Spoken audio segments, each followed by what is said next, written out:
Hi అండి, welcome to Varshini Sahasra creations. ఇవాళ మీకు మనము పిండి వంటలు అవి చేసుకున్నప్పుడు ఆయిల్ పొంగుతూ ఉంటుంది కదండి.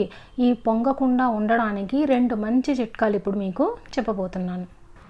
ఇది మన అమ్మమ్మల కాలం నుంచి వాడుతున్న చిట్కా అండి.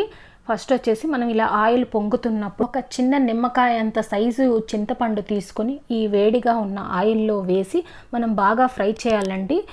అది ఎంతసేపు అంటే ఒక 2 మినిట్స్ బాగా ఫ్రై చేస్తే అది బ్లాక్గా అయిపోతుంది. ఆ తర్వాత మనము చేసుకునే పిండి వంటలు కానీ మళ్ళీ చేసుకుంటే మనకి ఆయిల్ పొంగకుండా చాలా నీట్గా వస్తాయండి. ఇప్పుడు రెండో చిట్కా చూద్దామండి. అదేంటంటే మనం ఇలా ఆయిల్ పొంగుతూ ఉన్నప్పుడు మనము ఒక లేత తమలపాకు తీసుకొని ఈ వేడిగా ఉన్న ఆయిల్లో కానీ వేసి బాగా ఫ్రై చేయాలండి. ఉరికినే అలా వేసి ఆపేయకుండా తమలపాకు బాగా ఆయిల్లో ఫ్రై అయిపోవాలి. ఆ తర్వాత కానీ అది తీసేసి ఆ తర్వాత మనం పిండి వంటలు చేసుకుంటే డీప్ ఫ్రైలు ఏదైనా కానీ ఆయిల్ లాగకుండా చాలా నీట్గా వస్తాయండి.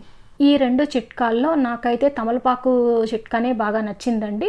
మీరు ఈ 2 ట్రై చేయండి. మీకు ఏది వర్కౌట్ అయిందో నాకు కామెంట్ బాక్స్లో చెప్పండి. Thanks for watching. Bye bye.